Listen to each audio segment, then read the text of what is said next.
pendiri Majapahit, Jaka Sesuruh dan Raden Wijaya. Apakah keduanya adalah sosok yang sama?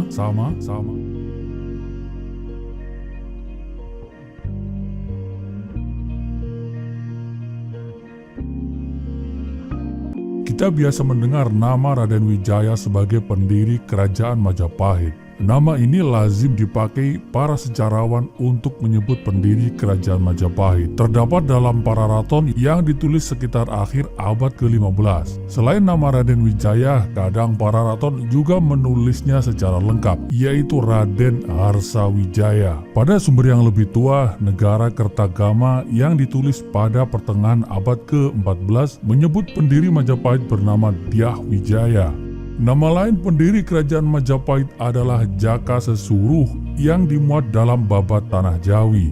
Jaka Sesuruh putra Prabu Sri Pamekas, Raja Kerajaan Pajajaran yang berlokasi di Tatar Sunda.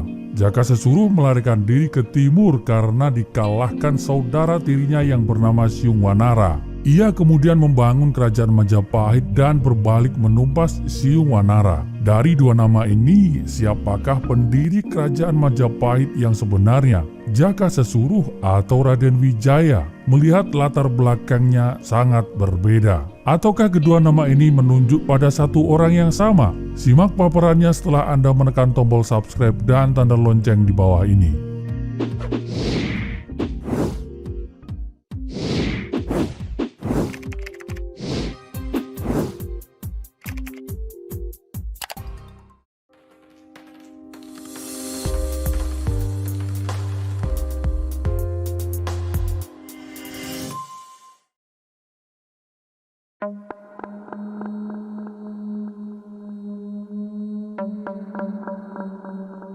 Sejarah atau historia berarti mengusut pengetahuan yang diperoleh melalui penelitian. Adalah kajian tentang masa lampau, khususnya bagaimana kaitannya dengan manusia. Dalam bahasa Indonesia, sejarah dikenal dengan istilah babat, hikayat, riwayat, tarikh, tawarik, tambo, atau histori, yang artinya kejadian dan peristiwa yang benar-benar terjadi pada masa lampau, atau asal-usul keturunan, silsilah, terutama bagi raja-raja yang memerintah.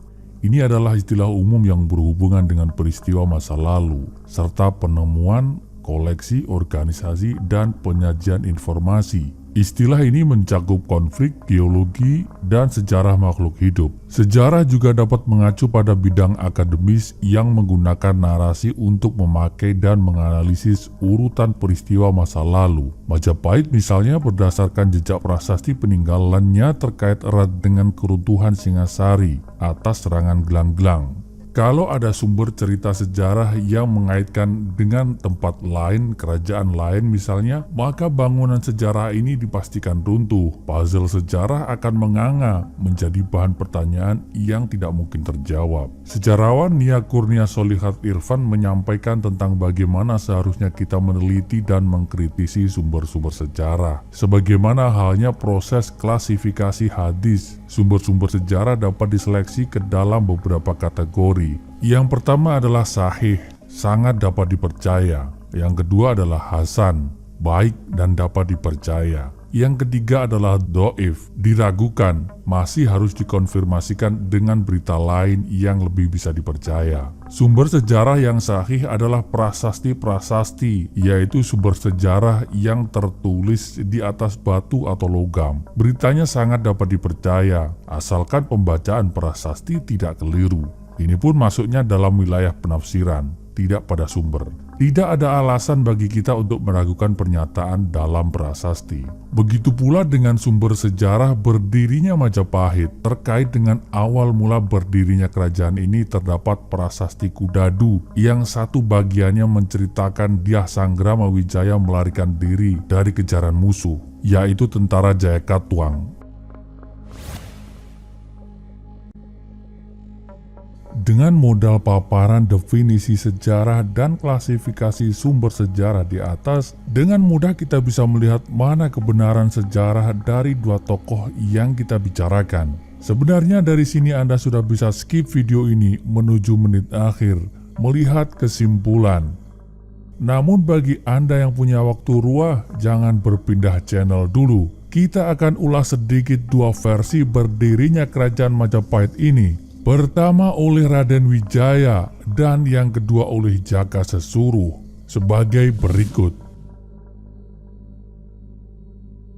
Menurut Kakawin Negara Kertagama, Dyah Wijaya adalah putra Dyah Lembutal atau cucu Batara Narasingamurti dari Kerajaan Tumapel. Pada tahun 1292, Kedaton Singasari atau ibu kota Tumapel diserang dari utara oleh bawahnya sendiri, yaitu Jaikatwang, Raja Gelanggelang. Sri Kertanegara Raja Tumapel pun mengirimkan pasukan untuk penumpasan yang dipimpin kedua menantunya, yaitu Dyah Wijaya dan Dyah Ardaraja. Ternyata serangan tersebut hanyalah pancingan karena pasukan induk Jaikatwang justru menyerang Singasari dari arah selatan. Sri Kertanegara pun terbunuh akibat pemberontakan ini. Dyah Ardaraja yang juga putra si Jaikatwang kemudian berbalik meninggalkan Dyah Wijaya untuk bergabung dengan pihak ayahnya. Raden Wijaya yang tadinya unggul dalam penyerangan pancingan tersebut balik dikejar hingga akhirnya dengan jumlah prajurit yang tinggal 12 orang berhasil menyeberang ke Madura untuk meminta bantuan Banyakwide, Adipati Songenep yang juga bergelar Arya Wiraraja. Kisah perjalanan Dyah Wijaya ini tertulis secara lengkap dalam Prasasti Kudadu tahun 1294. Arya Wiraraja pun memberi jaminan sehingga Sri Jaikatwang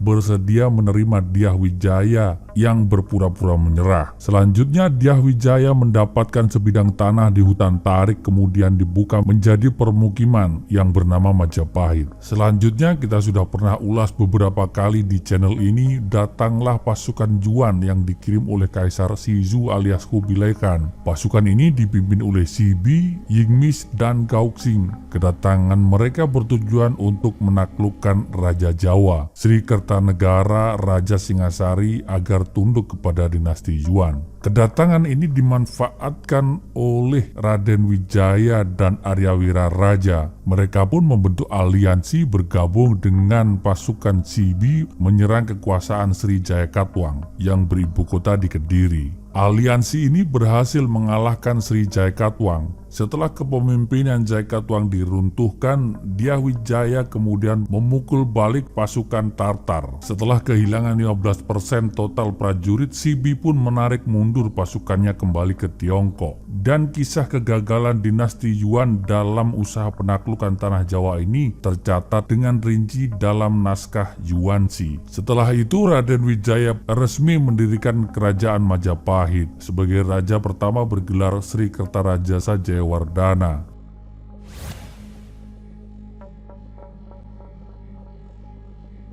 Riwayat Jaka Sesuruh sebagai pendiri Majapahit. Raja Pajajaran bernama Sri Pamekas memiliki dua putra, yaitu Arya Bangah berposisi sebagai Raja Galuh dan Raden Sesuruh, putra mahkota Pajajaran. Pada suatu hari ia menguji seorang petapa bernama Ki Ajar Cepaka yang terkenal sakti. Salah seorang selirnya didandani seperti orang hamil dan ditanyakan apakah anaknya nanti lahir laki-laki ataukah perempuan. Ki Ajar Cepaka menjawab laki-laki. Sri Pamekas merasa senang karena tebakan Ki Ajar Cepaka salah. Ia pun membuka pakaian selirnya untuk membuktikan bahwa kandungan tersebut hanyalah bokor yang dibalut kain. Namun sungguh ajaib, bokor tersebut tiba-tiba musnah, sedangkan perut sang selir kini benar-benar mengandung. Sri Pamekas merasa dipermainkan dan ia pun menghukum mati Ki Ajar Cepaka. Para ahli nujum meramalkan bahwa bayi yang dikandung sang selir kelak akan menjadi penyebab kehancuran raja. Maka ketika bayi lahir, Sri Pamekas pun berusaha membunuh tetapi selalu gagal. Usaha terakhir adalah memasukkan bayi ke dalam peti lalu menghanyutkannya di Sungai Kerawang, hingga kemudian ditemukan oleh pencari ikan bernama Ki Buyut Kerawang. Beberapa tahun kemudian bayi itu telah tumbuh dewasa dan pada suatu hari ia melihat burung Siung dan Wanara. Maka pemuda itu pun menamakan diri Siung Wanara. Siung Wanara selalu bertanya apakah dirinya memiliki saudara. Ki Ki Buyut Kerawang terpaksa mengarang cerita bahwa dirinya memiliki saudara di ibu kota Pajajaran yang menjadi pandai besi. Siung Wanara pun pergi ke sana dan tinggal di rumah pandai besi tersebut. Dalam waktu singkat ia mampu mempelajari ilmu menempa besi, bahkan melunakkan besi dengan jari jemarinya menggunakan lutut sebagai alas menempa logam. Pada suatu hari Siung Wanara masuk ke dalam istana Pajajaran dan memamerkan kesaktiannya. Sri Pamengkas tertarik dan menjadikannya sebagai petugas pengadilan kesaktian, dan prestasi Siung Wanara membuatnya semakin disayang raja. Bahkan ia pun diakui sebagai anak oleh Sri Pamengkas serta diberi nama baru Banyak Wide. Pada suatu hari Sri Pamengkas menang perang. Banyak Wide alias Siung Wanara memberikan hadiah berupa tempat tidur besi yang dilengkapi pintu. Ia mengatakan bahwa barang siapa tidur di dalamnya akan mendapat kesegaran dan kesehatan. Sri Pamengkas percaya dan mencobanya. Banyak Wide tiba-tiba mengunci pintu tempat tidur tersebut dan menenggelamkannya di Sungai Kerawang sebagai balas dendam atas peristiwa yang dialaminya semasa bayi dahulu. Mengetahui ayahnya tewas, Raden Sesuruh datang menyerang Banyak Wide. Dalam pertempuran itu, Raden Sesuruh kalah dan melarikan diri ke timur. Ia lalu ditampung seorang janda bernama Nyai Randang Kaligunting. Sementara itu, Banyak Wide alias Siung Wanara yang telah menjadi raja mengumumkan akan menghukum mati siapa saja warga Pajajaran yang berani melindungi Raden Sesuruh. Nyai Randang Kaligunting ketakutan lalu mengajak Raden Sesuruh pindah ke timur, keluar dari wilayah Pajajaran. Dalam perjalanannya, Raden Sesuruh berjumpa petapa sakti bernama Ki Ajar Cemarotunggal di Gunung Pombang. Petapa ini meramalkan bahwa Raden Sesuruh akan menjadi raja besar jika menemukan pohon maja berbuah satu di wilayah timur yang rasanya pahit. Setelah meramalkan demikian, Ki Ajar Cemarotunggal berubah menjadi wanita cantik. Raden Sesuruh terpesona dan ingin menjadikannya istri. Wanita cantik itu musnah dan berkata bahwa ia sesungguhnya putri Pajajaran yang hidup di zaman Prabu Mundingwangi. Kini ia akan pindah ke Laut Selatan dan menjadi ratu segenap makhluk halus di sana. Raden Sesuruh meminta maaf atas kelancangannya dan ia pun melanjutkan perjalanannya ke timur hingga memasuki wilayah kerajaan Singasari. Di sana ia menemukan pohon maja berbuah satu yang rasanya pahit. Maka ia segera membangun sebuah pedukuhan bernama Majapahit di tempat itu dan mengganti nama menjadi Jaka Sesuruh. Pada suatu hari Jaka Sesuruh menerima kedatangan kakaknya yaitu Arya Banga yang melaporkan bahwa Banyak Wide alias Siung Wanara telah merebut kerajaan Galuh dari tangannya. Jaka Sesuruh dan Arya Banga lalu bergabung menggempur kerajaan Pajajaran. Banyak Wide dapat dikalahkan. Jaka Sesuruh pun menjadi raja Pajajaran dan memindahkan pusat pemerintahannya ke Majapahit.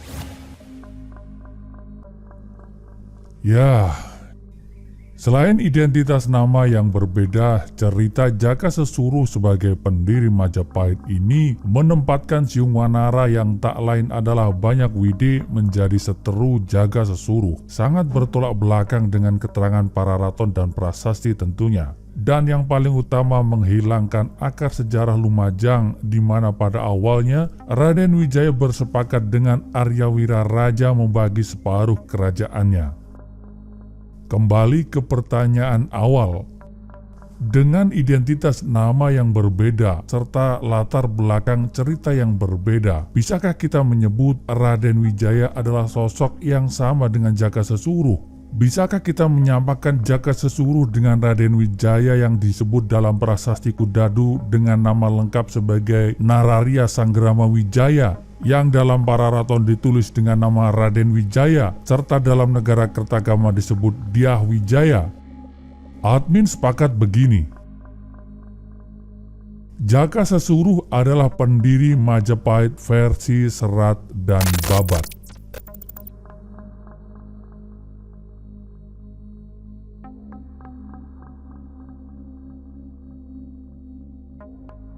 Tema yang dimuat dalam video ini terjadi puluhan bahkan ratusan tahun silam, sehingga sangat mungkin tidak sama persis seperti asal kejadian. Catatan sejarah bisa saja berbeda dengan bukti dan kenyataan. Terhadap hal itu, admin terbuka pada setiap masukan. Admin juga tidak menganggap bahwa yang kami sampaikan adalah satu kebenaran tunggal. Admin menerima setiap kemungkinan dan masukan. Terhadap figur dan tokoh yang diceritakan, admin berlepas pandang dalam menilai, menghakimi maupun menghukumi. Kami memegang kaidah, wa ma jara baina sahabi naskutu.